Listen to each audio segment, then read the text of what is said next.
કલ્પના કરીએ કે આપણે માનવ ઇતિહાસના સૌથી મોટા સ્થળાંતર વિશે વિચારી રહ્યા છીએ. હા, લાખો લોકો રાતોરાત પોતાના ઘર છોડીને અજાણ્યા રસ્તાઓ પર નીકળી પડ્યા છે. હા.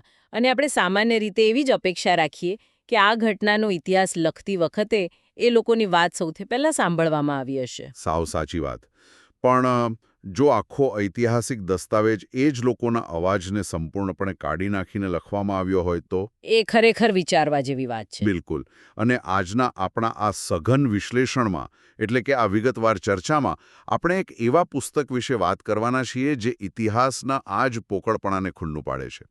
પુસ્તકનું નામ છે ઉર્વશી બુટાલિયાનું the other side of silence, voices from the partition of India.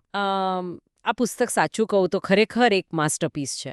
અને આજના આપણા આ અભ્યાસનો મુખ્ય ઉદ્દેશ્ય જ એ સમજવાનો છે કે કેવી રીતે કોઈ દેશનો ઇતિહાસ માત્ર રાજકીય નેતાઓના નિર્ણયો કે પછી ફાઇલોમાં બંધ દસ્તાવેજોથી નથી બનતો, રાઈટ? હા, એ જ. વાસ્તવિક ઇતિહાસ તો સામાન્ય લોકોની સ્મૃતિઓ, તેમની વેદનાઓ અને સૌથી વધુ તો તેમના લાંબા મૌન દ્વારા રચાય છે. બુટાલિયાએ આ પુસ્તકમાં એ જ મૌનને તોડવાનો પ્રયાસ કર્યો છે. પણ જો ચર્ચાની ઊંડાણમાં જતા પહેલા એક બહુ જ મહત્વની વાત સ્પષ્ટ કરી લેવી જોઈએ. બુટાલિયાએ પોતાના પુસ્તકમાં કોઈનો બચાવ નથી કર્યો. હા, એમણે સત્તા અને વિચારધારાઓની આકરી ટીકા કરી છે. બિલકુલ. ઉદાહરણ તરીકે પુસ્તકમાં 1979માં બંગાળની લેફ્ટ ફ્રન્ટ સરકાર દ્વારા મરીચ ઝાપીમાં વિસ્થાપિતો પર થયેલા નરસંહારની પણ ખુલ્લા શબ્દોમાં વાત કરવામાં આવી છે, જે ડાબેરી વિચારધારાના શાસનનું એક કાળું પાસું છે. અને સાથે જ પુસ્તકની પ્રસ્તાવનામાં અત્યારના સમયમાં જે ધર્મ આધારિત બહુમતીવાદ અને હિન્દુ રાષ્ટ્રવાદનો ઉદય થઈ રહ્યો છે તેની પણ આલોચના કરવામાં આવી છે, જે જમણેરી રાજકારણ સાથે જોડાયેલું છે. એક્ઝેક્ટલી. અને એટલે જ આપણો હેતુ અહીં આ બેમાંથી કોઈ પણ રાજકીય પક્ષ કે વિચારધારાને ટેકો આપવાનો કે તેનો વિરોધ કરવાનો જરાય નથી. સાવ સાચી વાત. આપણે માત્ર ને માત્ર એક તટસ્થ દૃષ્ટિકોણથી આ પુસ્તકમાં રજૂ થયેલા ઐતિહાસિક તથ્યોને સમજવા માંગીએ છીએ. હા, કારણ કે જ્યારે પણ ભારત પાકિસ્તાનના ભાગલાની વાત આવે ત્યારે ચર્ચા હંમેશા નકશાઓ, સરહદો કેવી રીતે ખેંચાઈ અને કયા નેતાએ કઈ બેઠકમાં શું કહ્યું તેની આસપાસ જ ફરતી રહે છે. પણ બુટાલિયા આપણને આ પોલિટિકલ ડ્રામાથી બહુ દૂર લઈ જાય છે. એટલે તેઓ ગાંધી, નહેરુ કે જિન્ના જેવા દિગ્ગજ નેતાઓને આ પુસ્તકના કેન્દ્રમાં રાખતા જ નથી. અચ્છા, તો કોના પર ફોકસ કરે છે? આ આખી વાર્તા એવા લોકોની છે જેમના નામ ઇતિહાસના કોઈ ચોપડે નોંધાયા નથી. અને આ જ વાત આ પુસ્તકને એટલું પાવરફુલ બનાવે છે. આપણે રાષ્ટ્રોના વિભાજનની નહીં પણ હૃદયોના વિભાજનની વાત કરી રહ્યા છીએ. બિલકુલ. પુસ્તકમાં હિન્દી સાહિત્યના દિગ્ગજ લેખિકા કૃષ્ણા સોબેતીનું એક વાક્ય ટાંકવામાં આવ્યું છે જે ખરેખર મને તો વિચારતો કરી દે તેવું લાગ્યું. તેમણે કહ્યું છે કે ભાગલાને ભૂલવું મુશ્કેલ છે, પણ તેને યાદ રાખવું જોખમી છે. હા, આ જોખમી શબ્દ બહુ વજનદાર છે. એટલે મને એ પ્રશ્ન થતો હતો કે કોઈ વસ્તુને યાદ રાખવી એ જોખમી કઈ રીતે હોઈ શકે? બહુ જ ઊંડો પ્રશ્ન છે. યાદ રાખવું જોખમી એટલા માટે છે કારણ કે તે આપણા જે સ્વચ્છ અને સુંદર ઐતિહાસિક નેરેટિવ છે ને તેને તોડી નાખે છે. અચ્છા. એટલે જે આપણને ભણાવવામાં આવ્યું છે. હા. સત્તાવાર દસ્તાવેજો આપણને એવું કહે છે કે આપણે આઝાદી મેળવી અને એક નવો દેશ બનાવ્યો. પણ જો આપણે એ સમયના લોકોની વાસ્તવિક યાદોને ઢંઢોળીએ તો તેમાં લોહી, વિશ્વાસઘાત અને અમાનવીય ક્રૂરતા જોવા મળે છે. એટલે પેલી અમૃતા પ્રીતમની પ્રખ્યાત કવિતાનો ઉલ્લેખ પણ પુસ્તકમાં છે જ. પેલી વિશાવાળી. હા, એ જ.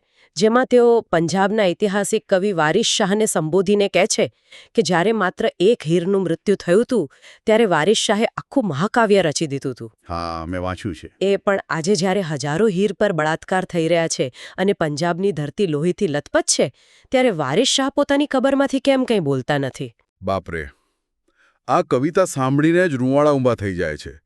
તે સીધો પ્રશ્ન કરે છે કે ઇતિહાસના ચોપડે કોની પીડાને સ્થાન મળે છે અને કોની પીડાને કાયમ માટે દબાવી દેવામાં આવે છે. સાચી વાત. પણ જુઓ, મને અહીં એક વાત નથી સમજાતી અને મને ખાતરી છે કે ઘણા લોકો આવું જ વિચારતા હશે. આપણે આને થોડું પ્રેક્ટિકલ રીતે વિચારીએ. હા, બોલો. બુટાલિયા આ પુસ્તક માટે લોકોના ઇન્ટરવ્યૂ લે છે જે ઘટનાના દાયકાઓ પછી લેવાયા છે.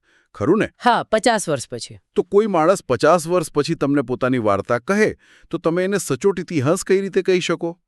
મારું કહેવું એમ છે કે માણસનું મગજ કોઈ હાર્ડ ડ્રાઈવ થોડી છે કે જેમાં ડેટા સેવ થઈ ગયો હોય. તમારો પોઈન્ટ હું સમજુ છું. સમય સાથે યાદો બદલાય છે, લોકો પોતાની કલ્પનાઓ ઉમેરે છે, વાતો કદાચ વધારીને પણ કહે છે. તો પછી એક રિસર્ચર તરીકે આપણે મૌખિક ઇતિહાસ પર આટલો ભરોસો કઈ રીતે કરી શકીએ? શું લેખિત દસ્તાવેજો વધુ વિશ્વસનીય નથી? આ જ તો સૌથી મોટો શૈક્ષણિક વિવાદ છે. અને તમારો આ પ્રશ્ન એકદમ વ્યાજબી છે.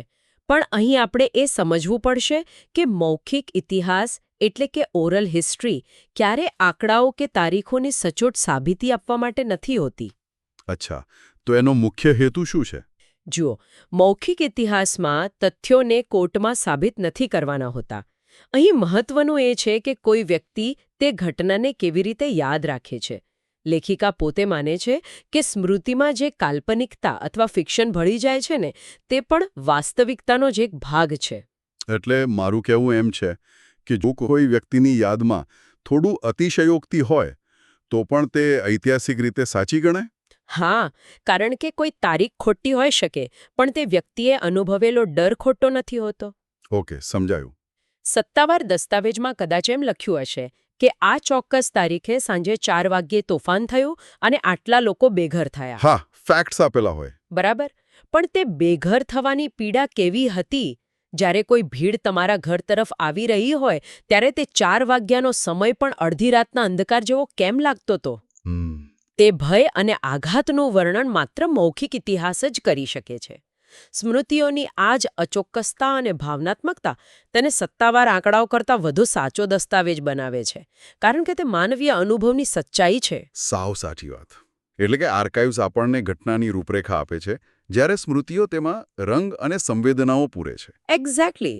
અને જુઓ, જ્યારે આપણે આ સંવેદનાઓ અને દબાયેલા અવાજોની વાત કરીએ છીએ ને, ત્યારે આ ચર્ચા આપોઆપ એ વર્ગ તરફ વળે છે જે ઇતિહાસમાં હંમેશા સૌથી વધુ સહન કરતો આવ્યો છે. હા, મહિલાઓ. બિલકુલ, મહિલાઓ. અને આ ભાગલાના ઇતિહાસનો સૌથી કાળો અને અસ્વસ્થ કરી દે તેવો અધ્યાય છે. આંકડાઓ જેટલા ભયાનક છે કે સાંભળતા હચમચી જવાય. કેટલો મોટો આંકડો હતો! વિભાજન દરમિયાન અંદાજિત 75,000થી 1 લાખ જેટલી મહિલાઓનું અપહરણ અને બળાત્કાર થયો હતો. બાપરે, 1 લાખ! હા, આટલી મોટી સંખ્યામાં મહિલાઓને માત્ર ધર્મના નામે નિશાન બનાવવામાં આવી હતી. અને સૌથી દુઃખદ વાત એ છે કે આ હિંસા માત્ર બહારના લોકો કે દુશ્મનો દ્વારા જ નહોતી થઈ, પણ પોતાના જ પરિવારો દ્વારા સન્માનના નામે પણ થઈ હતી. હા, આ મુદ્દો બહુ જ હૃદયદ્રાવક છે. મેં વાંચ્યું છે કે પુસ્તકમાં રાવલપિંડી પાસેના થોઆ ખાલસા ગામની ઘટનાનો ઉલ્લેખ છે. હા, એ રૂવાડા ઊભા કરી દે તેવી ઘટના છે. જ્યારે ગામ પર હુમલો થવાની પૂરી સંભાવના હતી, ત્યારે ધર્માંતરણ અને બળાત્કારથી બચવા માટે 80થી 90 જેટલી શીખ મહિલાઓએ ગામના કૂવામાં કૂદીને સામૂહિક આત્મહત્યા કરી લીધી હતી. સાચી વાત. હવે જુઓ, અત્યાર સુધીના ઇતિહાસમાં આ ઘટનાને હંમેશા એક મહાન બલિદાન તરીકે રજૂ કરવામાં આવી છે, જાણે કે ધર્મ અને પરિવારના સન્માન માટે આ મહિલાઓએ શહાદત વહોરી લીધી હોય. પણ ઉર્વશી બુટાલિયા આ સ્થાપિત નેરેટિવને એક બહુ જ કઠોર પ્રશ્ન પૂછીને પડકારે છે. શું પ્રશ્ન પૂછે છે? તેઓ પૂછે છે કે શું આ ખરેખર સ્વૈચ્છિક હતું? શું તે 90 મહિલાઓ પાસે ખરેખર જીવન પસંદ કરવાનો કોઈ બીજો વિકલ્પ હતો ખરો? જ્યારે એક પિતૃસત્તાક સમાજ મહિલાઓને એવી પરિસ્થિતિમાં મૂઠી દે કે જ્યાં અપવિત્ર થઈને જીવતા રહેવા કરતાં મરી જવું વધુ યોગ્ય મનાય, ત્યારે શું આપણે તેને ખરેખર બલિદાન કહી શકીએ? આ વાત ખરેખર ડરામણી છે. એનો સીધો અર્થ એ થયો કે નવા રાષ્ટ્રોની સરહદો જમીન પર કે નકશા પર દોરવાના બદલે સીધી રીતે મહિલાઓના શરીર પર દોરવામાં આવી રહી હતી. હા, એકદમ સાચી વાત છે. મહિલાઓ કોઈ સ્વતંત્ર નાગરિક નહોતી, પણ માત્ર એક એવી સંપત્તિ હતી જેના પર પરિવાર અને રાષ્ટ્ર બંને પોતાનો માલિકી હક જમાવવા માંગતા હતા. બિલકુલ. અને આ માલિકી હકવાળી વાત એટલા માટે સાબિત થાય છે કે જે મહિલાઓનું અપહરણ થયું હતું, તેમને જ્યારે સરકારી ઓપરેશન હેઠળ બચાવીને પાછી લાવવામાં આવી, ત્યારે તેમના જ પરિવારોએ તેમને ઘરમાં પાછી લેવાની ના પાડી દીધી. હા, કારણ કે તેઓ હવે અશુદ્ધ થઈ ગઈ હતી. બસ એ જ ને. આ જ તો એ પિતૃસત્તાક માનસિકતાની ક્રૂરતા છે જેને સત્તાવાર ઇતિહાસ ઢાંકી દે છે. ભારતીય અને પાકિસ્તાની સરકારોએ આ અપહૃત મહિલાઓને શોધીને પરત લાવવા માટે જે કાયદાઓ અને કરારો બનાવ્યા હતા, તેમાં પણ મહિલાઓને કોઈ સ્વતંત્ર વ્યક્તિ ગણવામાં આવી નહોતી. શું વાત કરો છો? તો પછી એમને શું ગણવામાં આવતી હતી? સરકારોએ લિટરલી એવા કાયદાઓ બનાવ્યા જેમાં આ મહિલાઓને સ્ટોલન પ્રોપર્ટી એટલે કે ચોરાયેલી મિલકતની જેમ જોવામાં આવી. ઓહો, મિલકત. હા, જ્યારે કોઈ પોલીસ કે સરકારી અધિકારી કોઈ મહિલાને પાકિસ્તાન કે ભારતમાંથી શોધી કાઢે ત્યારે તે મહિલાને પૂછવામાં જ નહોતું આવતું કે તેને ક્યાં જવું છે. તેને બસ એક સામાનની જેમ ટ્રકમાં બેસાડીને બીજા દેશમાં મોકલી દેવામાં આવતી હતી. આ તો ખરેખર આઘાતજનક છે. એટલે કે રાજ્ય અને સરકાર પોતે જ મહિલાઓની ઈચ્છા વિરુદ્ધ નિર્ણયો લઈ રહ્યા હતા. જે પરિવાર તેને સ્વીકારવા તૈયાર નહોતો ત્યાં જ તેને બળજબરીથી મોકલવામાં આવી રહી હતી. બિલકુલ. અને આ આખી પ્રક્રિયામાં સૌથી વધુ ભોગ કોનો લેવાયો ખબર છે? કોનો? બાળકોનો. આ એવા પીડિતો છે જેમના વિશે ક્યાંય કોઈ ઉલ્લેખ નથી મળતો. જ્યારે આ અપહૃત મહિલાઓને બળજબરીથી તેમના મૂળ દેશમાં પરત મોકલવામાં આવી રહી હતી ત્યારે સૌથી મોટી સમસ્યા એ ઊભી થઈ કે તેમના બાળકોનું શું કરવું. અચ્છા, કારણ કે આ બાળકો તો હા, કારણ કે આ બાળકો તો બીજા ધર્મના પુરુષોથી જન્મેલા હતા. ઓહ, એટલે કે સરકારોએ નક્કી કરવાનું હતું કે આ મિશ્રિત ધર્મના બાળકો કયા દેશના નાગરિક કહેવાશે. હા, અને રાજ્ય દ્વારા માતૃત્વની જે વ્યાખ્યા કરવામાં આવી તે ઐતિહાસિક રીતે અત્યંત પક્ષપાતી હતી. સરકારોએ એવો નિર્ણય લીધો કે આ નવા બનેલા શુદ્ધ રાષ્ટ્રોમાં બીજા ધર્મના બીજથી જન્મેલા બાળકોને સ્વીકારી શકાય નહીં. તો પછી એ બાળકોનું શું થયું? સત્તાવાર આંકડાઓ મુજબ 1954થી 1957ની વચ્ચે જ્યારે આવી ઘણી મહિલાઓને પાકિસ્તાન મોકલવામાં આવી ત્યારે તેમને ફરજ પાડવામાં આવી કે તેઓ પોતાના બાળકોને ભારતમાં છોડીને જાય. અરે રે. લગભગ 860 જેટલા બાળકોને તેમની માતાઓથી અલગ કરીને ભારતના અનાથાશ્રમોમાં છોડી દેવા પડ્યા હતા. 860 બાળકો. માતાઓ માટે આનાથી મોટી કોઈ સજા હોય જ ન શકે. અને આ બધું કાયદાના નામે થતું હતું? હા, અને કોઈ એની વાત પણ નથી કરતું આજે. આ દર્શાવે છે કે જ્યારે રાજ્ય વ્યવસ્થા ધર્મ અને શુદ્ધતાના વિચારોથી ગ્રસ્ત થઈ જાય છે ત્યારે તે કેટલી હદે સંવેદનહીન બની શકે છે. પણ અહીં મને એક બીજો વિચાર આવે છે. હા, શું? આપણે અત્યાર સુધી જે પણ વાત કરી, હિંસા, અપહરણ, સરહદો, આ બધું આપણે હિન્દુ, મુસ્લિમ અને શીખ ધર્મના ચશ્માથી જોયું છે. અને સામાન્ય રીતે ભાગલાના ઇતિહાસને હંમેશા આ જ રીતે ભણાવવામાં આવે છે. અને આ જ આપણી સૌથી મોટી ઐતિહાસિક ભૂલ છે. કઈ રીતે?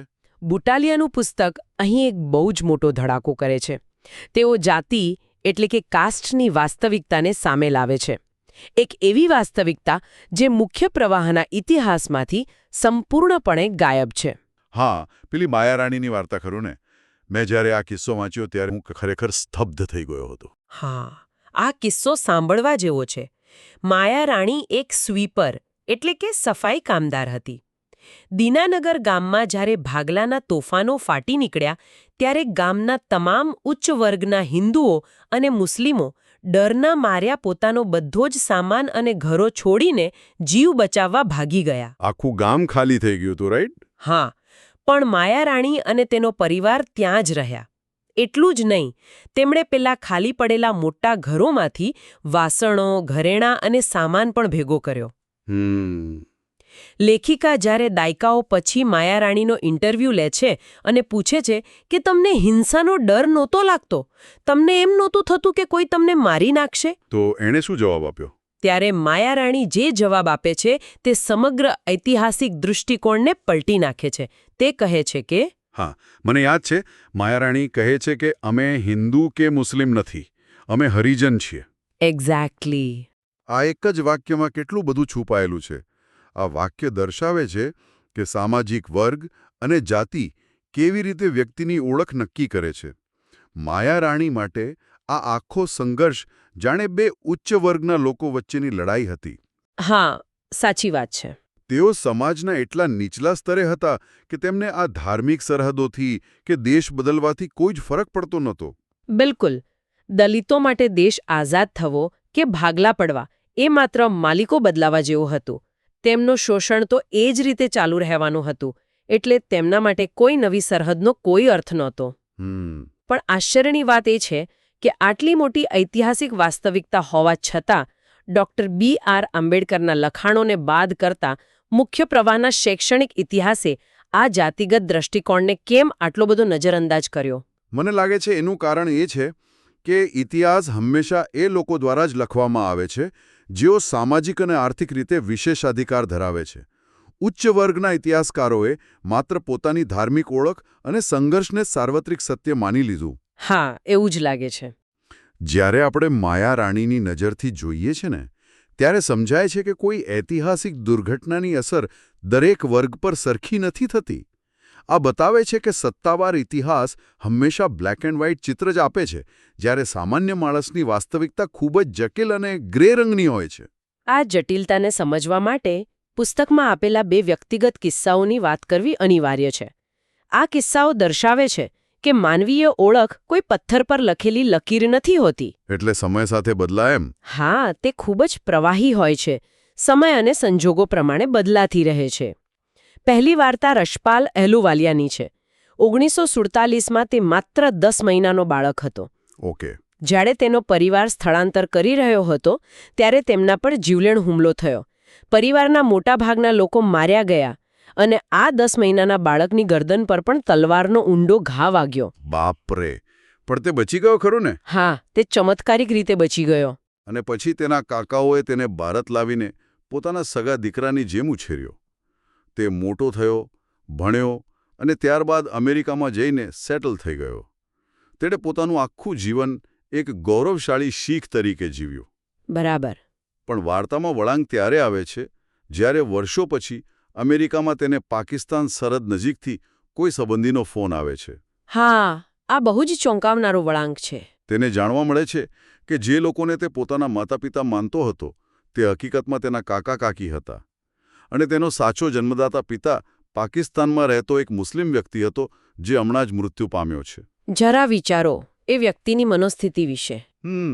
તમે 50 વર્ષ સુધી એક ચોક્કસ ધર્મ, દેશ અને પરિવારની ઓળખ સાથે જીવ્યા છો અને અચાનક તમને ખબર પડે છે કે તમારું મૂળ અસ્તિત્વ બિલકુલ અલગ છે.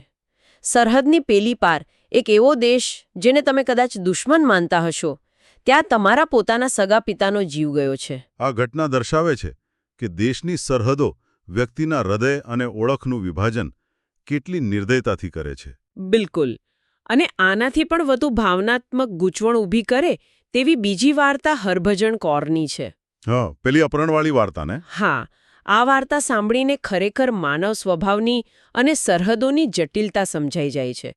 હરભજન કૌરનું ભાગલા વખતે અપહરણ થયું હતું. હા, અપહરણ બાદ એક મુસ્લિમ વ્યક્તિ અફઝલ ખાને તેને બચાવી, અથવા એમ કહો કે તે પરિસ્થિતિઓમાં તેની સાથે લગ્ન કરી લીધા. હા, હરભજન કૌરે ધર્મ પરિવર્તન કર્યું અને તે શહેનાઝ બની ગઈ.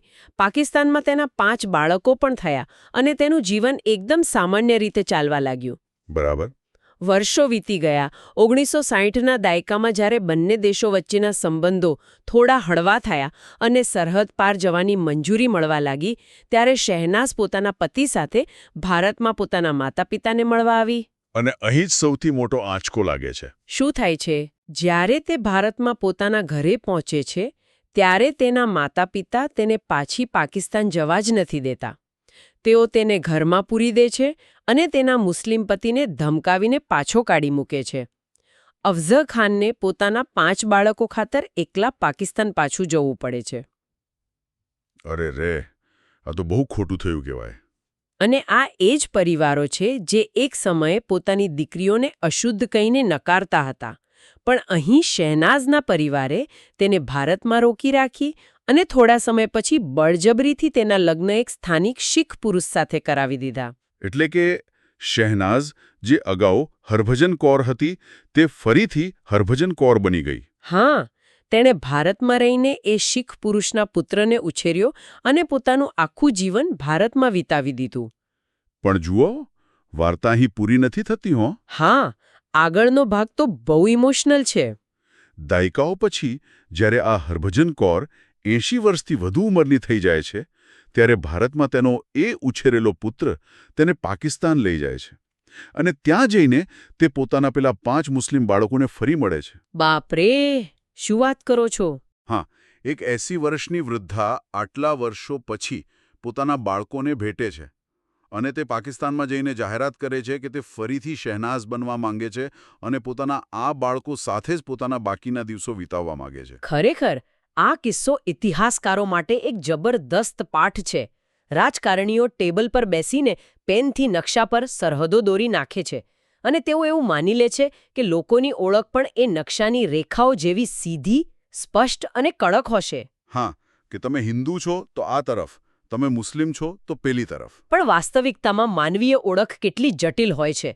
એક જ સ્ત્રી પોતાના એક જ જીવનમાં હરભજન કૌર પણ છે અને શહેનાઝ પણ છે. તે ભારતની પણ છે અને પાકિસ્તાનની પણ છે. આ જ દર્શાવે છે કે રાજકીય લેબલ્સ અને કાગળ પર દોરેલી સરહદો કરતાં માનવીય સંબંધો અને લાગણીઓ ઘણી વધુ ઊંડી હોય છે. સરકારી દસ્તાવેજોમાં કદાચ તેનું નામ એકવાર બદલાયું હશે, પણ તેના મનની અંદર જે સંઘર્ષ ચાલતો હતો તેને કોઈ કાયદો કે કોઈ સરહદ વ્યાખ્યાયિત કરી શકે તેમ નથી. સાવ સાચી વાત.